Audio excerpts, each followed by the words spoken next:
Voilà, peuple congolais, on est encore là. Toye lisusu kosola na bino actualité politique. Maïmatali, République démocratique du Congo. Na émission mokolo mwalelo tokotali sabino lolenge kani le VPM de l'intérieur maître Jacquemin Chaban akendaki yemoko ko kitana terrain là où bakanga ki moi réseau de contrebande na niveau ya port de Maluku. Donc cette enquête et l'ensemble qui est salamaki 7 jours d'enquête en fin de compte va réussir ko Kangabatuana na une dizaine de conteneurs autres total sabino même na bilili na émission ya mokolo mwalelo toujours na kati ya actualité politique que ezali ko dominer en République démocratique du Congo, situation sécuritaire à l'est de la République démocratique du Congo. Et ça il déjà 3 ans, il y a silence total, il y a gouvernement, il y a Royaume-Uni.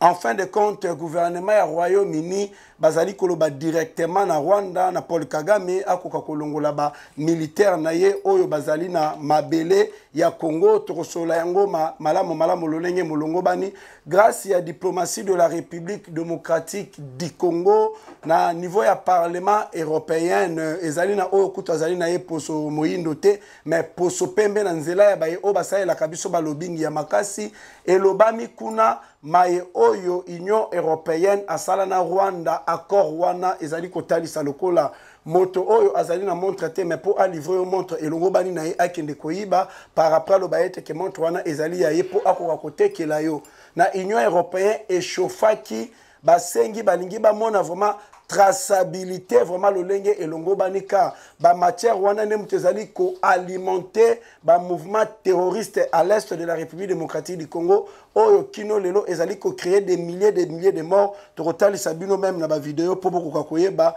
ma nini to zali ko lobela toujours à l'est de la République démocratique du Congo na niveau ya Lubero total sabino bomati ya Sukhoi 25 o boji boyebi et sali mikolebele bandara ko matate Sukhoi 25 et sali nini et le militaire ya FARDC balobi désormais pour na bango mai o bali ko benga cesser les faits bako exécuter bakoto sayangoto boko yebela nyoso toujours na émission ya mokolo mwalelo na pa mosusu elandi toujours na kati ya maya est de la République démocratique du Congo na bomati ya avion de chasse et bombarda qui presque na ba zone ebele là où ba terroriste rwandais du M23 bazalaki na zone wana Sultan Makenga na Corneille Nanga bazalaki wana après avoir bamoni bomati ya avion de chasse Corneille Nanga na Sultan Makenga bobangi ezui bango ba mati na moto tout la musi ya zaza moto bino moko boyebi ndenge tobengaka bango awa na niveau ya capitale ya Kinshasa ba mati na wewa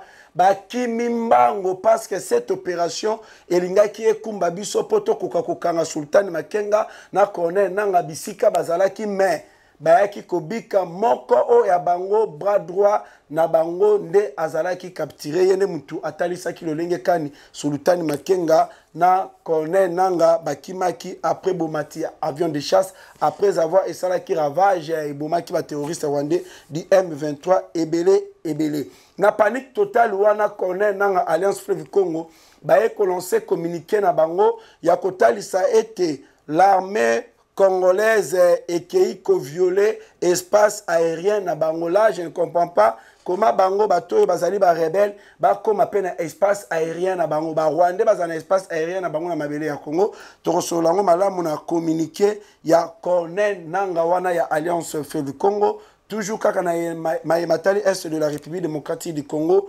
48 heures, il y a offensive FARDC contre les terroristes rwandais du M23 bar RDF bar IPDF bar AFC. Autant de terroristes rwandais au bazu bakufi torope sabino bilan exact. Na oyo elandi peuple congolais coup dur pour le M23. Ezali na hélicoptère moko ya FARDC ezali ko transporter nos militaires. Ezali ko ya vers na front ya Lubero c'est par là que permettra ki na biso to réussi ko récupérer Mambasa. Nos FARDC bazali siko se diriger vers Alimbongo. Panique totale et juba terroriste rwandais du M23 bakangi bisaka na bango babandi komi kimela bango moko avant eteke l'armée congolaise et kokakoko manaba bisika wana. De l'autre côté, toujours à l'est de la République démocratique du Congo, Nathalie Sakibino danger oyo ezalaki déjà na porte planification ya kokweyisa ville ya Goma disipe ka bataillon ya armée ya Rwanda bakotaki bakendaki déjà na niveau ya Rumangabo pour appuyer ba bazalaki wana po bakoka kokweyisa ville ya Goma na mikolo oyo muzali koya tobeleli to dénoncer en fin de compte notre armée FARDC bendele ekoyate babundi makasi pour repousser danger oyo ebandaki koya pene pene ya ville ya Goma. C'est par là que l'armée congolaise a réussi à écraser les terroristes rwandais du M23 na niveau ya Kanyamaoro. Donc total sabino vraiment Maïmatali Est ezali vraiment ba point ebele raconte ya Joseph Kabila na niveau ya Addis Abeba en Éthiopie, Kabila na Moïse Katumbi na bokuta na bango basolo linini c'était prévu te Fayulu pe azala me Fayulu azala kite ne ba ekocha début 2025 Fayulu pe tête à tête na Kabila pona bakokako mema na lombango plan na bango pour déstabiliser la République démocratique du Congo. C'est un peu ça moi ba point oyo toko solo na bino toko analyser na bino toko kota vraiment en profondeur pour na kotalisa bino lolenge kani politique en République démocratique du Congo mozali kotambola. Bonjour et bonsoir ezo dépendre na ngonga oyo bozeli émission na biso pe ba meilleur ve na bino nyonso ba meilleur ve kolonzambe azala na biso kolonzambe akoba toujours na ko protéger biso. Voilà, sans plus tarder tokoti na point ya liboso oyo tolingi to banda Maïmatali le VPM de l'intérieur maître Jacques Chaban na mboka na biso il y avait des armes oyo banda kokota lolenge banda kokotela et bandaka koyebana te to bandaka komituna biso moko est-ce que basalaka contrôle bakontrolaka ba conteneur babiloko nyonso yaka na nzela ya mai est-ce que bakontrolaka to bakontrolaka te c'est là où to bandaka komituna bamituna ebele et surtout au moment où nous sommes notre pays est menacé par le Rwanda, notre pays est menacé par Kagame. Notre pays est menacé par John Numbi Kabila bato nyonso bazolinga ba déstabiliser mboka na biso. Et longo bani na biso to banda kotala bisika nyonso babiloko ezali kokota est-ce que ezali ba marchandise ou bien na kati na yango ezali payé na mandoki na kati. C'est par là information et yaki kokoma et pas ya VPM de l'intérieur maître Jacques Chabani ba yaki ko lancer enquête il y a 7 jours. Yako luka koyeba réseau de contrebande oyo eoperaka na bokotisaka ba conteneur na port moko oyo ezali illégal na Maluku. Enquête pendant 7 jours peuple congolais, c'est par là que toye kokanga réseau de contrebande wana to saisir une dizaine ya ba conteneur oyo ekotaka na ndenge ya kimoyibi na ndenge oyo l'état congolais ayebi te pe na port moko illégal na niveau ya Maluku. Le VPM de l'intérieur maître Jacques Chaban yemoko akitaki sur le lieu a palpé du doigt na lolenge musala musalemi na lolenge elongobani pe bazui ba marchandise wana ba pesi yango na disposition ya service spécialisé. Binomoko botala bilili ndenge le VPM de l'intérieur maître Jacques Chaban azali ko expliquer na etandoike. Ça fait plusieurs semaines que nous avons été alertés et que les services sont derrière un réseau de contrebande qui fait entrer en République démocratique du Congo des conteneurs de la marchandise par des voies non légales. Et nous avons aujourd'hui eu la grâce que nos services ont pu mettre la main sur un déchargement de conteneurs ici à Maluku. Dans un port qui n'est pas habilité à faire entrer des conteneurs venant de l'extérieur, donc en international. C'est comme ça que nous sommes venus faire le constat de cette saisie et du scellé de ces lieux.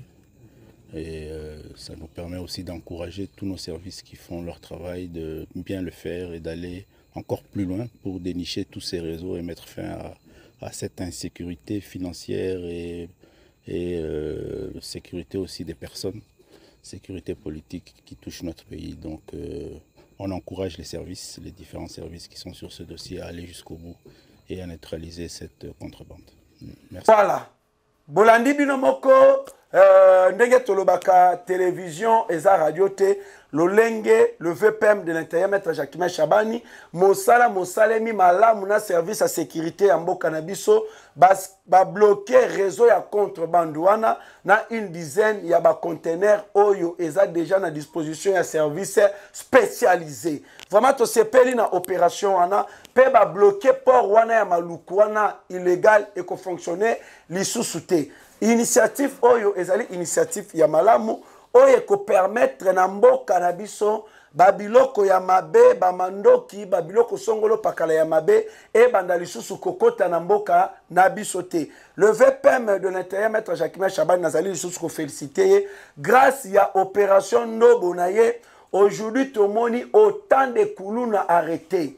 Si je me trompe pas c'est presque une affaire il y a 780 et quelques kuluna oyo bakangaki pe basambisi bango maya kokamwa peuple congolais ndenge Ernest Che Guevara aloba soki service ya sécurité bazali incapable ya kosilisa insécurité c'est que cette insécurité evivaka na kati ya service ya sécurité wana pendant que bazali kosambisa bakuluna na niveau ya kan lufungula ya kokamwa panda bali ko condamné bakuluna wana peuple congolais ba camarades na bango baye kosala désordre na kan lufungula ba cameraman bakangi bisaka na bango bakangi babiloko na bango mwana na mwana bendana. Imaginez-vous ba camarades ya bakuluna oyo ba condamné bakateli bango etumbu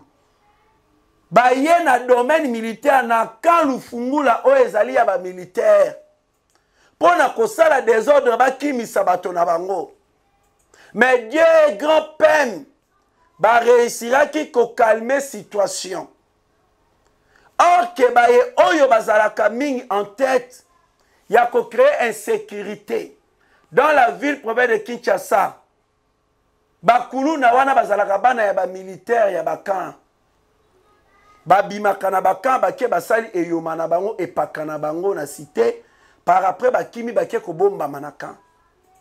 Nous demandons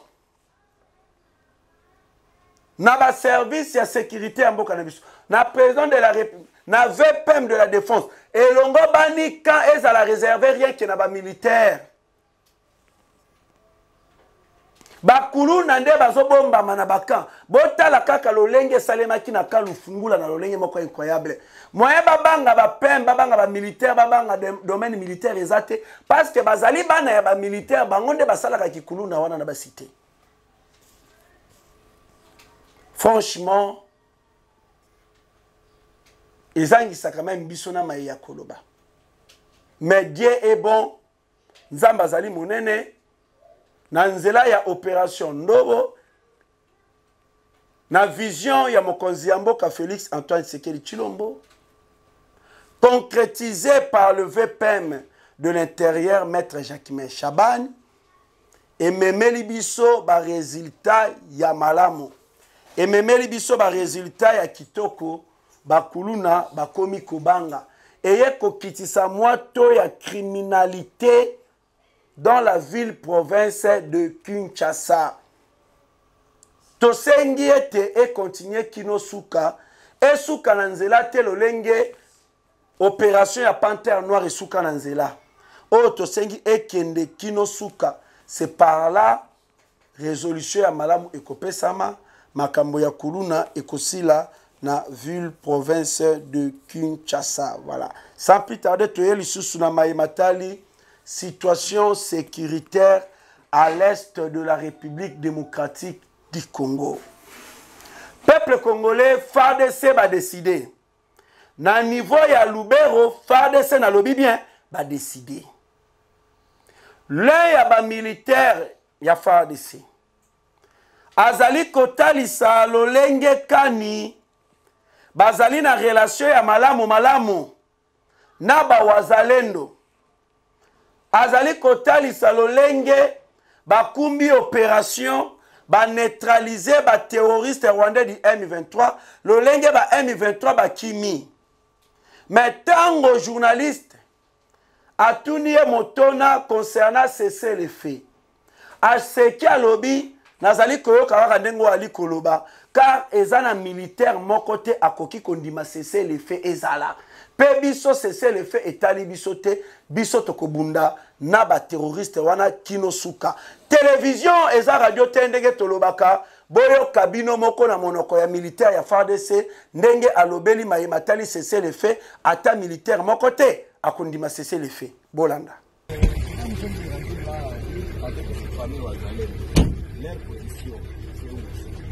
Ici, tout à l'heure ici, oui. Il n'y a aucun élément volontaire du département qui se défend du peuple qui est ici. Ils sont derrière. Ils sont derrière. Mais quand j'étais à Limbongo, oui. Ils étaient avec moi à Limbongo. Et ils étaient avec moi à Isangia. Et ils étaient avec moi même à Matembe.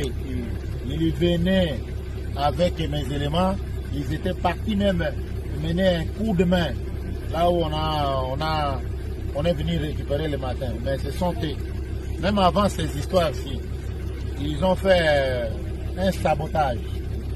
Si c'était qu'ils avaient même des histoires professionnelles comme un pilote technique, ils allaient faire sauter les chars qui étaient là.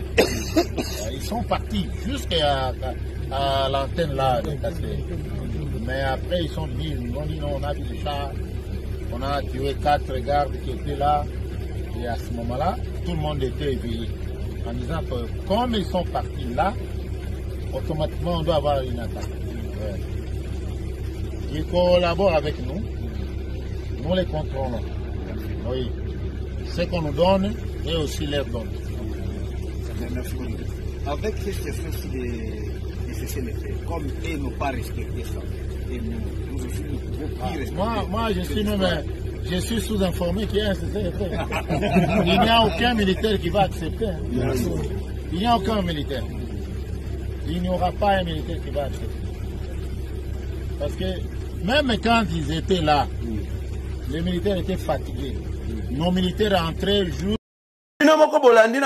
Militaire ya FARDC alobi ata militaire moko te akoki kondima lisusu cesser les faits.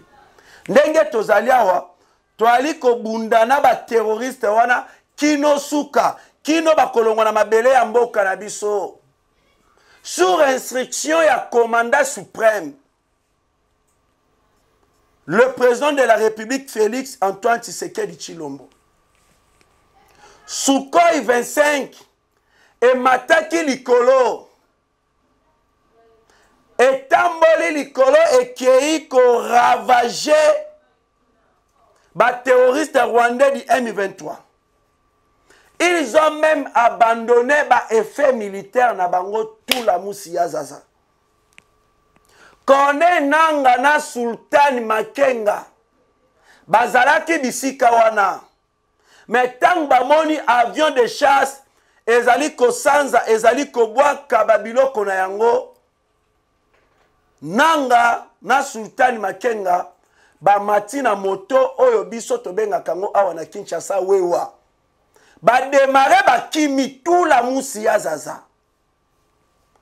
L'armée congolaise a réussi ya ko capturer moko ya ba terroristes rwandais du M23 proche ya Sultan Makenga, proche ya Corneille Nanga. C'est par là à komi ko expliquer comment événement et les kaki. Alobi ba vanda ki ba bandaki ko se organiser. Lolenge kani ba koki ko faire face na ba militaire ya FARDC. Mais subitement ba moni avion de chasse mati likolo. E bandi ko bwa ke bandi ko sanza. Ba bungi si batu na bango ebele. Na se ya panique wana nanga na Sultan Makenga ba mati po ba sauver ba moina bango ba kimi na moto. Yalinga kima mais malheureusement il a été capturé par l'armée congolaise FARDC. Ba M23 mosusu ba oyo bazalaki na kati ya kokima ba ke kokota na kati ya madusu lokola ba puku lokola ba suri tolobaki na bango bolongwa na mabele na biso tango ezana nutango avant qu'il soit trop tard bolongo na mabele na biso me bayoka kite tolobaki na bango toko dialogue na bino te bayoka kite tolobaki na bango boko renforcer ba troupe na bino na mabele ya Congo po ba renforcer ba M23 ba bundisa biso mais bako bima bibembe tolobaki na bango bayoka kite botala bino moko conséquence peuple congolais Alliance Fleuve Congo ba eko lancer communiqué bazali kotia en témoin la communauté internationale où l'armée congolaise est violée soi-disant espace aérien à Bango. Depuis quand les terroristes rwandais oyo bazali force de défense ya Rwanda depuis quand bananga wana bakoma na espace aérien à Bango. Baleli où l'armée congolaise vient de violer leur espace aérien. Nanu baleli te bakole la malamo. Bilan ya offensif wana peuple congolais. Bilan ya combat FARDC ba wazalendo contre les terroristes rwandais du M23 soutenus par le Rwanda, soutenus par l'Ouganda, Kenya, Kabila, Katumbi, les opposants o ba mi benga ba congolais ke balingi ba congolais. Bilan ya combat wana o ezali lokola donc eza bonne nouvelle pour na ba o ba fêta quand même le 25 Noël. L'armée congolaise a réussi dans 48 heures. Yakoboma 850 terroristes RDF, IPDF, AFC. Je dis bien, offensif, Oye Salemi, Bila, l'armée congolaise a réussi à Koboma 850 terroristes rwandais du M23 et plusieurs blessés graves. Plusieurs blessés graves. Bawazalendo balobaki bakokota ya bomo ime bakozonga bibembe. Et quand Kagame faisait que renforcer ba militaire na ba oya ba M23 baza déjà sur place na ba ligne de front. Les Wazalendo bazalaki dans la joie balobi voilà. Tokosili selae batu. C'est par là que Kagame a kokoma vulnérable et eko poussé bisone sikoyo to kangaye moko terroriste en chef.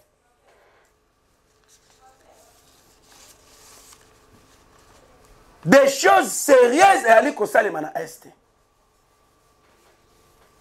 Makambu incroyable mozali kosalema na este. Nos FARDC bazali kokende victoire en victoire. Nos FARDC ainsi que les Wazalendo bazali kosala mosala moko incroyable mais vrai. Coup dire pour le M23. Na front na Lubero. Un hélicoptère ezali komema ba militaire. Il y a force spéciale de l'armée congolaise. En destination na front ya Lubero. Pour combattre les terroristes rwandais du M23. Botala kaka na vidéo, lolenge ba militaire na biso bazoya na ligne de front na Lubero na hélicoptère pour ba écraser ba terroristes rwandais wana. Botala vidéo peuple congolais.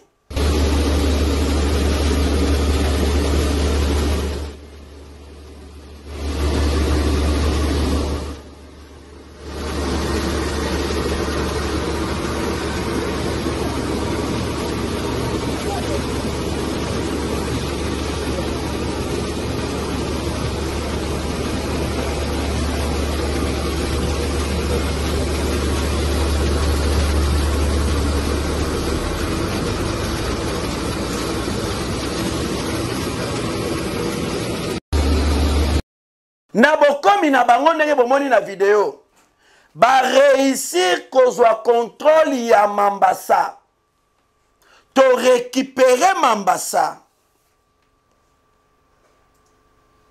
Ils sont en train de se diriger vers Ali Mbongo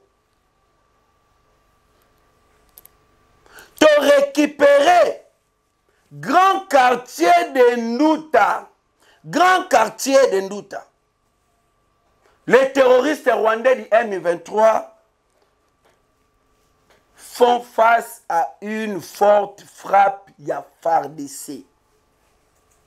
To récupérer ba caisse de munitions na bango. Ba mando kebele ba caisse de munitions to récupérer. Ba mando kebele to récupérer. Le FARDC bazali ko se diriger là où ba M23 bazali ko batama bazali ko bombama. Liwa ya Monsieur Abakurama Juvenal ti sikoyo famille na ye eza ko réclamer nzoto mais baboyi ko pesa bango nzoto. Abakurama Juvenal azali militaire ya armée ya Rwanda ayana katikati ya année 2024 na mission ya koboma ba Congolais. Mais Dieu est grand. Abakurama Juvenal a été tué par l'armée congolaise. A été tué par l'armée congolaise. FARDC bazali ko kende pona ko kanga ko boma, ko récupérer, ko libérer. Ba territoire, ba localité na biso o ezali na maboko ya ba terroriste rwandais du M23. Subitement, l'arrivée de l'armée congolaise, les terroristes de l'armée rwandaise ont commencé à se retirer bango moko. Sans que FARDC banda kobunda, mais FARDC nanzila azali koya, ba terroristes de l'armée rwandaise M23, babandi ko se retirer bango moko bisika bazali. Babandi ko longwa na niveau ya Kasiki, balongwe na niveau ya Alimbongo, balongwe na niveau ya Luofu dans plusieurs parties du site de Lubero. Nami le parce que force de défense Nabango va enregistrer des lourdes pertes suite aux frappes aériennes. Il y a FARDC. Babandi ko retirer, babandi ko se retirer. Tout la moussi ya zaza. Donc bazo comprendre te nini mozali koleka peuple congolais. Eza na image moko photo parce que basa ele ngo vidéo te poser le kwa lokuta. Wilingoma atelemi liboso ya char de combat. Parti on azo senga vraiment David Beckham de la presse. A quoi afficher photo wana. Bota la photo ya original na o ezali Photoshop. Wilingoma a telemi liboso ya char de combat. Photo ba publié yango. Wilingoma a tweeté a publié à lobby. Tshisekedi tokimisi ba militaire na yo. Merci pour la cadeau ya char de combat oyo. La vérité est que char de combat bozi bomoni Wilingoma telemi wana. Ezali a lokuté za Photoshop. Na écran na bino bozali komona photo original nango yangoyo. Na Photoshop yango Wilingoma atelemi. Mode opératoire ya Rwanda. Et surtout soki bazali kokokate, toza kobeta, toza koboma bango. Nde babandaka sikoyo opération ya désinformation. Opération ya ko publier ba biloko ya lokuta po ba démoraliser ba Congolais. Mais tant que biso tokozala toujours wana pona ko défendre notre armée ba wazalendo notre pays nos peuples congolais. Bande ko na biso ba Congolais tokola ki sa vérité. Photo original yango wana na Photoshop yango wana Wilingoma atelemi. Eza ya lokuta batikali kozwa char de combat na biso te. Eza makambo ya lokuta peuple congolais. Monoko na nganga na ba investigation oto salaka na ba recherche oto salaka ba source na biso et trompaka biso difficilement. Ba source na biso et trompaka biso difficilement. Nathalie Sakibino plan macabre ya kokweisa ville ya Goma d'ici là. Paul Kagame, le génocidaire, le sanguinaire Paul Kagame, na Kaguta Yoweri Museveni, na Muonzi Kainerugaba, le fils de Kaguta Yoweri Museveni, y compris oyo bamibengaka opposant awa na capitale à Kinshasa.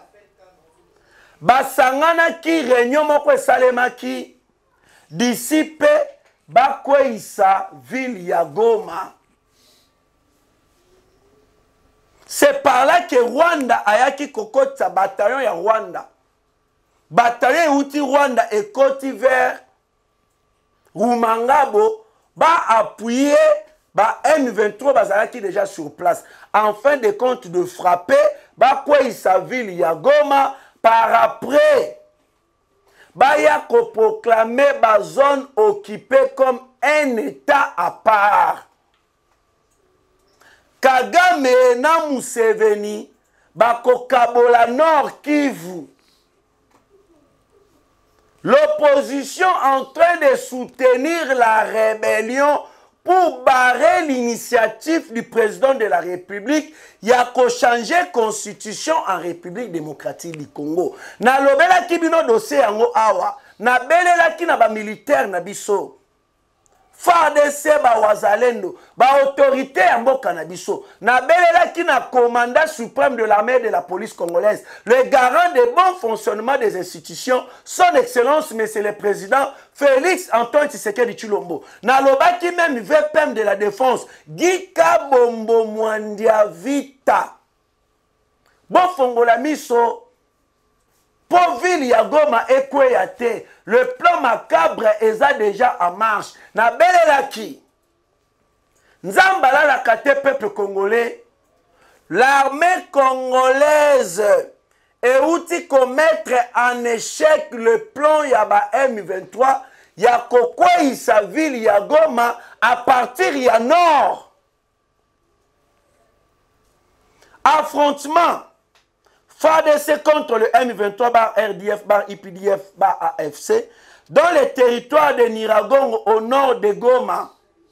Des sources militaires affirment que l'armée congolaise a mis en échec une nouvelle tentative de terroristes du M23 d'attaquer la ville de Goma par le nord. Bolandi peuple congolais. Ba militaire balandaka biso, ba autorité bayokaka makambo tolobaka. Comme résultat, FARDC va réussir commettre en échec une nouvelle tentative ya ba terroriste rwandais du M23 d'attaquer la ville de Goma par le nord. Plan na bango ya kokweisa ville ya Goma est échoué. Le FARDC va écraser ba terroriste rwandais du M23 na niveau ya Nyamaoro. Donc to écraser bango, to écrabousser bango na niveau ya Nyamaoro. FARDC a utilisé ba char de combat avec une précision redoutable. Par après, Rwanda a renforcé les sous militaires. Un renfort venu du Rwanda. Mais le FARDC a balayé bango na frappe moko ezali ko démontrer la puissance de FARDC. FARDC a balayé ba renfort oyo eye lisusu e uti Rwanda. Bon mentionné, bon tcha na commentaire je suis FARDC. Bon tcha na commentaire je suis Wazalendo. Car la paix a changé de camp.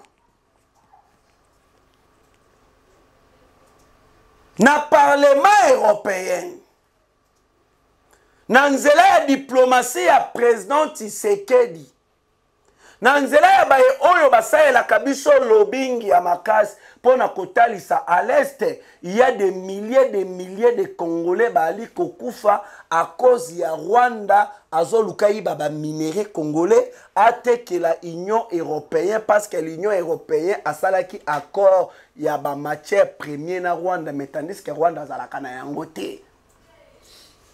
balobaki o traçabilité kozala maniette makambo ya lokuta mais na parlement européen lolenge poso pembe nalobi poso moyindo te mais poso pembe eloko bafayulu bakosala jamais katumbi badelice esanga puisque bango nyonso wana Yolande Makolo aloba biso Rwanda toza na nsima na bango po tobundisa Tshisekedi changement constitution esalema te baintérêt na biso ya Rwanda ezala toujours na Congo moyen bakondane Kagame bakondane Rwanda ba M23 eza te mais mondele poso pembe na parlement européen bolanda lolenge azali kolelela bakongolais lolenge azali kolobela bakongolais ke bazali kokufa kaka mpona ba matière première na bango donc union européenne bozali ko utiliser Rwanda ayiba ba minéraux o ezali ya yete pour alimenter la guerre à l'est de la République démocratique du Congo. Après si voir même exemple ya montre moto akei koyiba montre alobi eza ya ye azote kango mais eza eloko ya kimoyibi na bino na ye boza ba ndenge moko ba miyibi.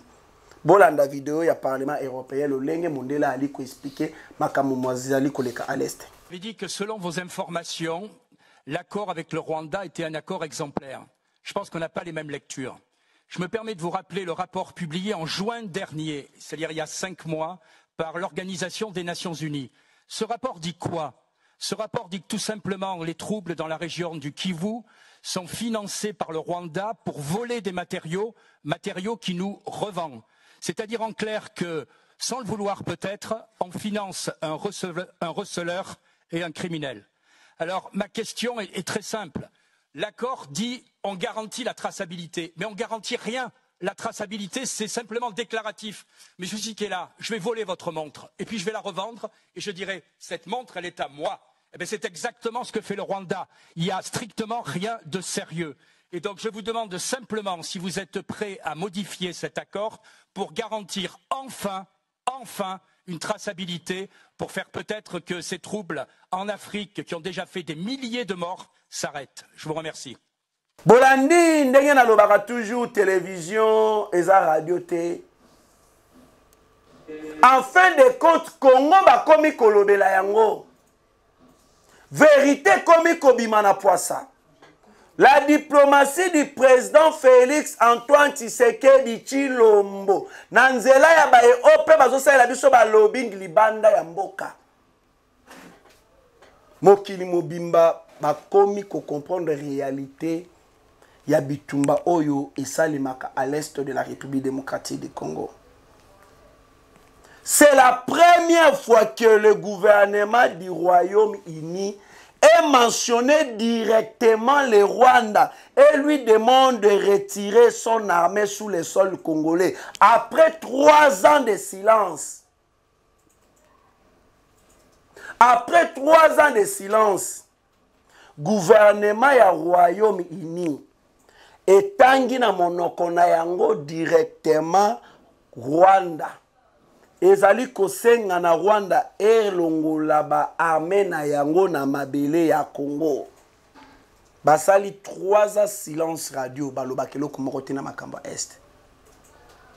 Mais bakomi koloba. Cela démontre Kagame basanziye Kagame a commis qu'on se retrouver kakaye moko Kagame a commis qu'on se retrouver seul. C'est pour cela Kagame nanzela ya kolela ndenge balobaka kolela ya kimukolo.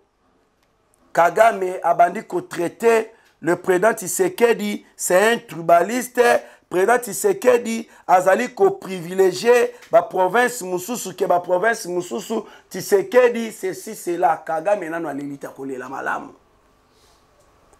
Kolobela tribalisme, boyebi tribalisme, eza euta na Rwanda, ba Rwandais ba pesango ba politicien ya Congo ba diviser ba Congolais en fait l'opération ya balkanisation de la République démocratique du Congo et Simba.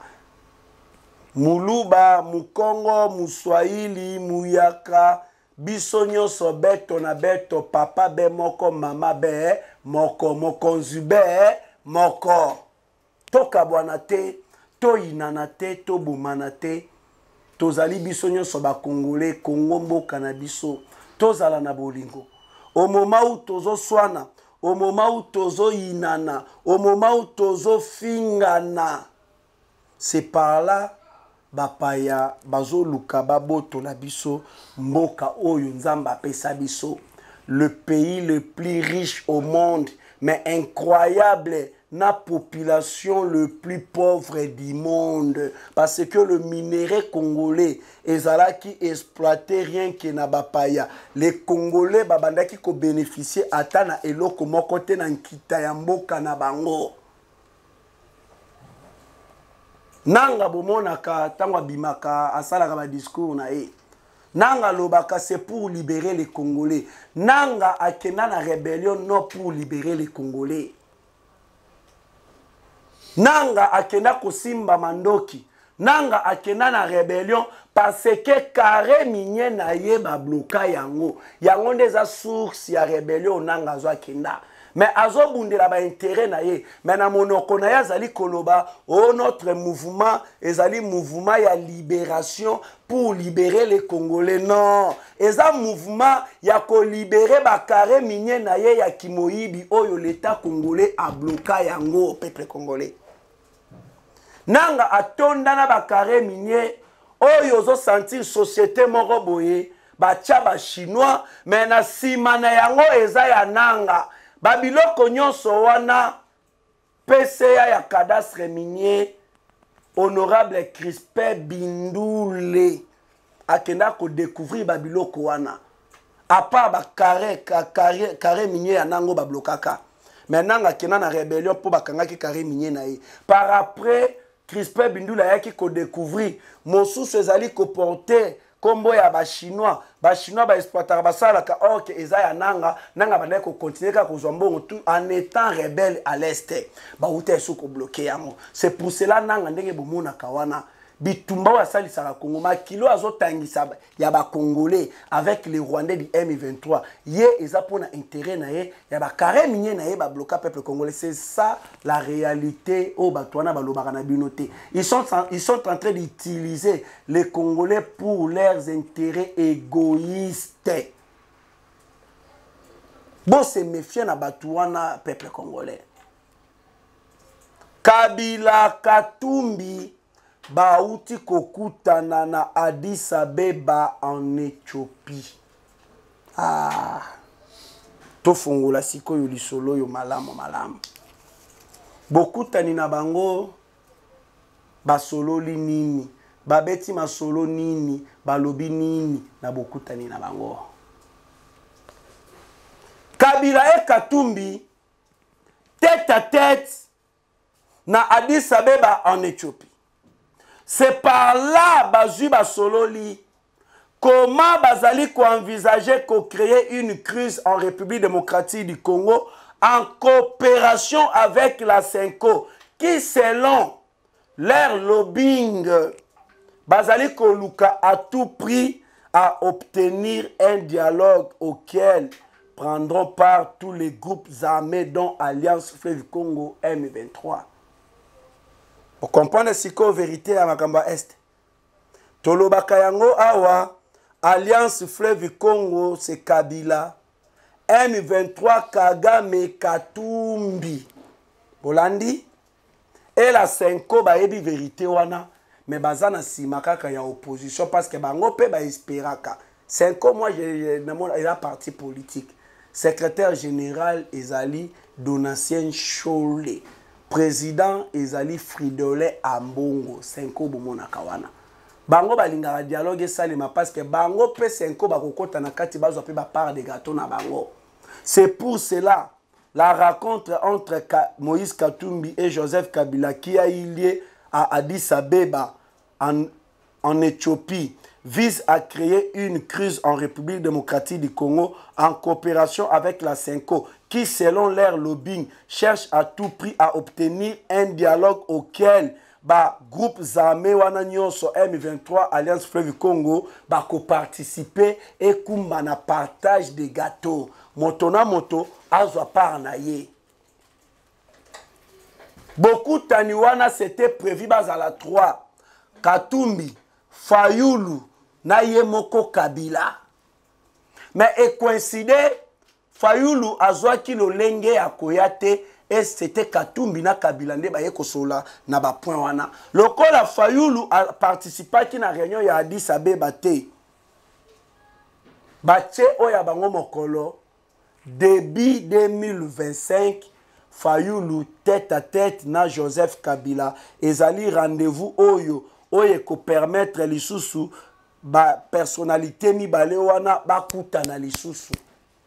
Parce qu'avec Katumbi na Kabila, bayokani pona kusala va créer crise en République démocratique du Congo en coopération avec la Senko selon lobbying na bango bazo lukaba créer vraiment crise moko ya makasa en République démocratique du Congo po ba koka kozwa dialogue oye kosangisa M23 Alliance Fleuve Congo bango nyonso bavanda tout autour d'une table ba sala otwali ko benga partage de gâteaux mutuna mutazo gâteau na ye.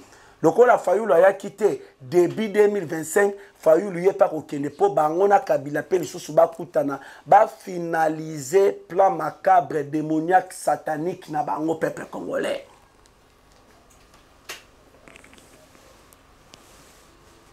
Na opération bazali ko envisager oyo.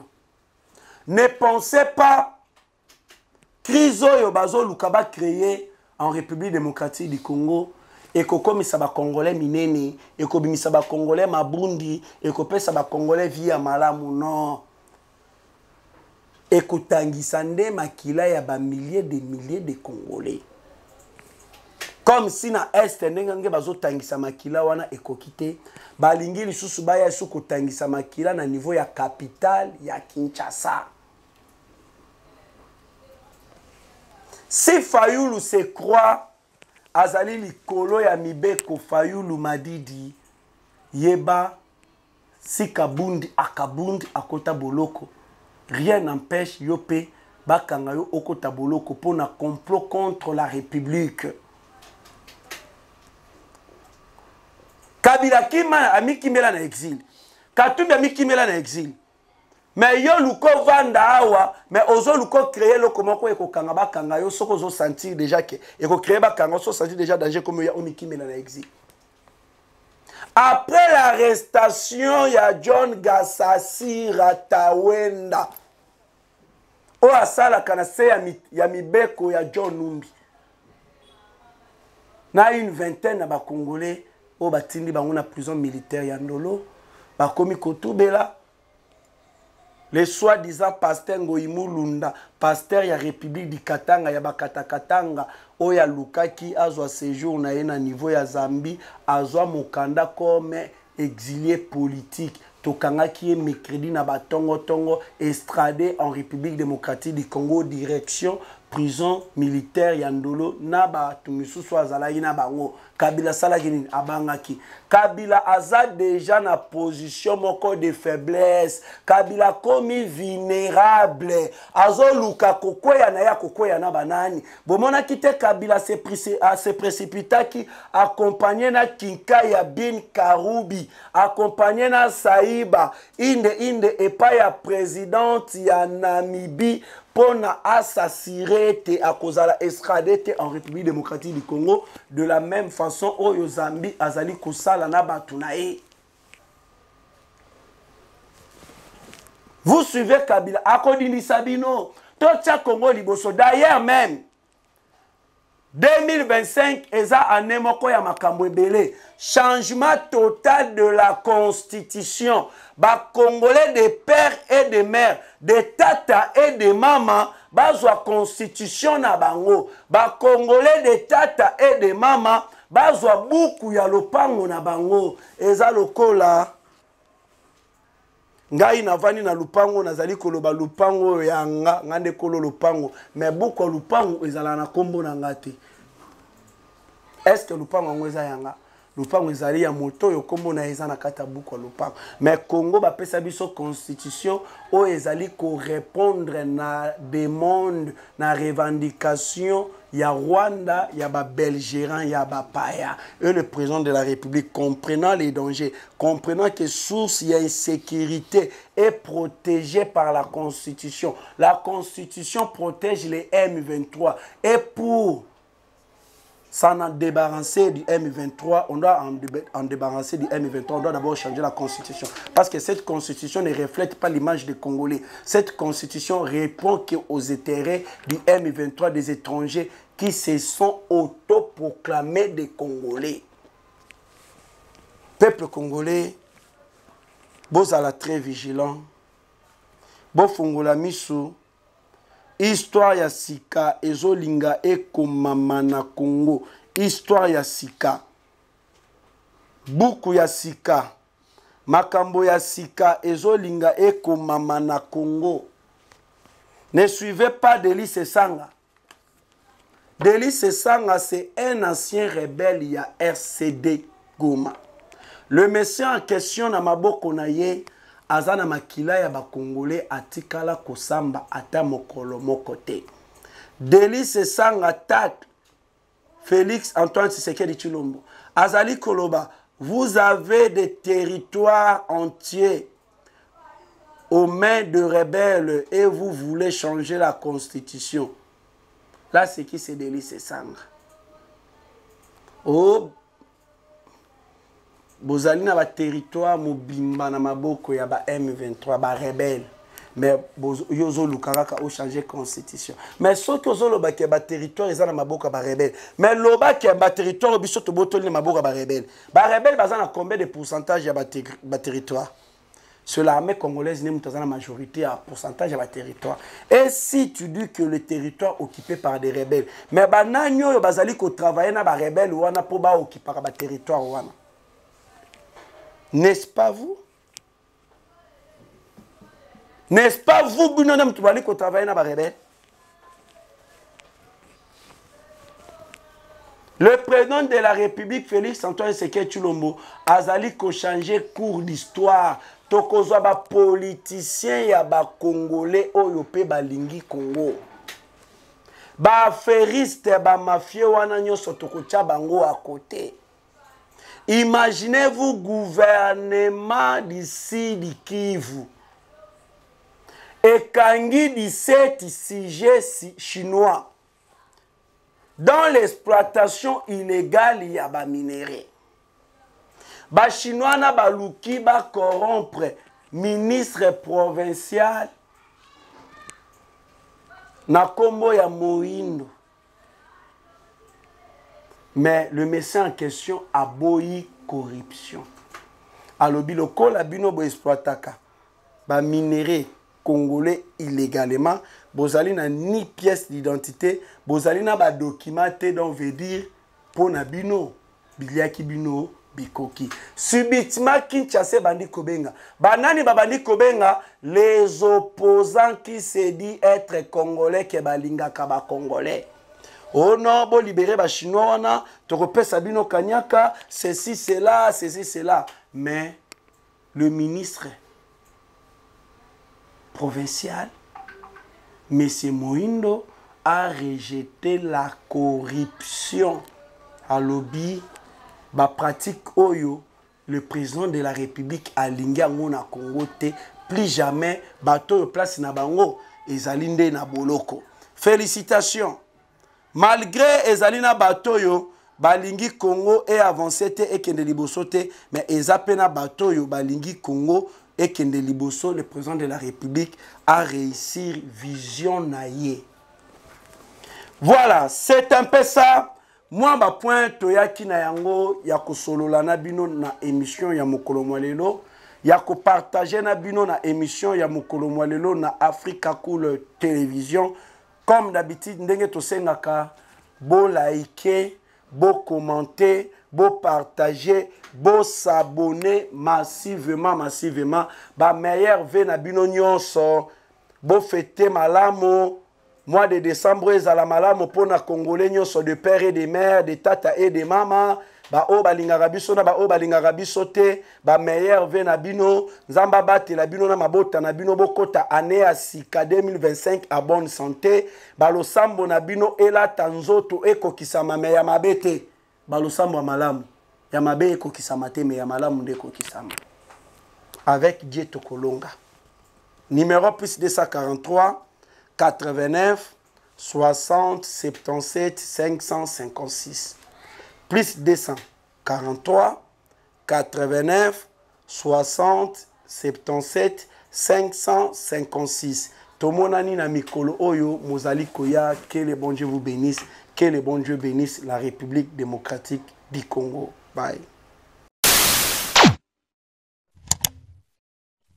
Africa cool, et abena cool, Africa cool, abena cool, le quoi cool matopi. Après toujours,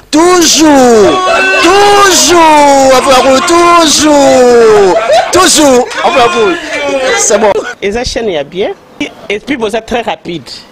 Et ça très rapide, et ça chaîne moko, bah quoi ça a bien confiance. En tout cas, nazo senga na bato oyo nanu ba souscrire te bazwa. Donc, eza vraiment neti oyo balobaka ke boka lelo, lamba lelo, lia lelo. Vous voulez le Congo?